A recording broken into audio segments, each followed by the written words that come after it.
Hi, my name is Jordan Clubb, and this is a little illustration book I made for my CFD 353 class, which is Childhood Illnesses and Diseases.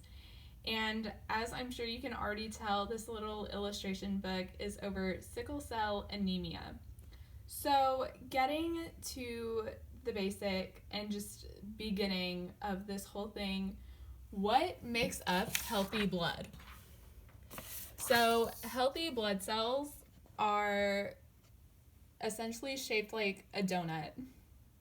And these cells are called erythrocytes. So, they are red blood cells because they carry oxygen from the lungs to different parts of the body so they can work right. Once they deliver the oxygen to the different parts of your body, they pick up carbon dioxide, which is essentially oxygen that has already done its job from the different parts of the body, and they take it to the lungs so you can breathe it out. So, what is a sickled cell and why is it such a big issue? So, sickle cell is a mutation or change where these donut-shaped cells turn into croissant-shaped cells. So the croissant-shaped cells are also called sickle cells.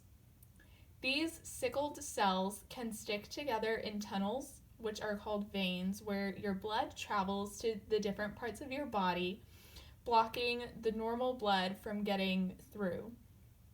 Because of this, it can hurt your bones, spleen, brain, liver, lungs, kidneys, and joints. So, what is sickle cell anemia?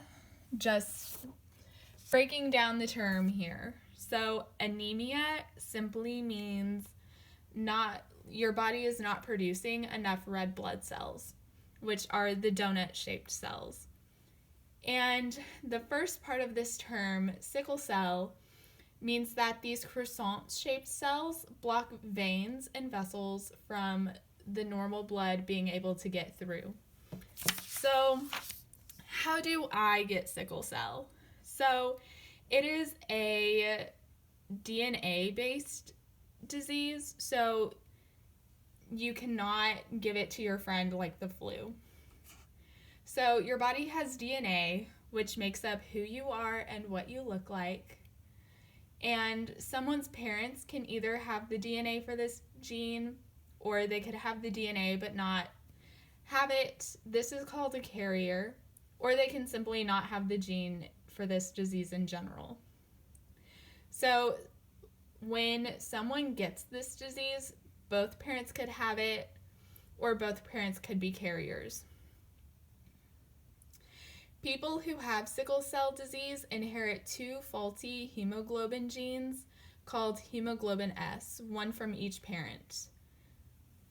And what factors contribute to sickle cell? Like what makes it worse?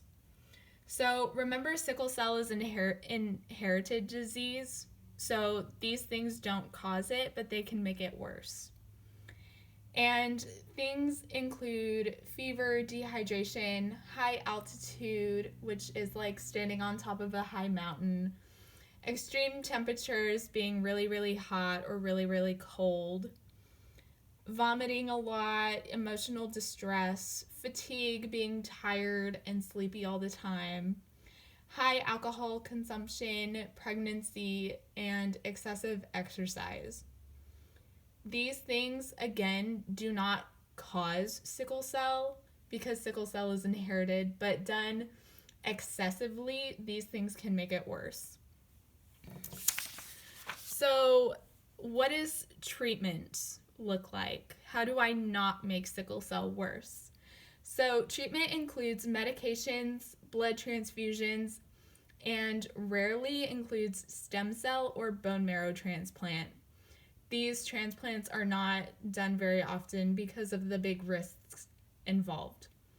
When doing the factors that contribute to sickle cell, generally it won't hurt you, but done excessively, they can.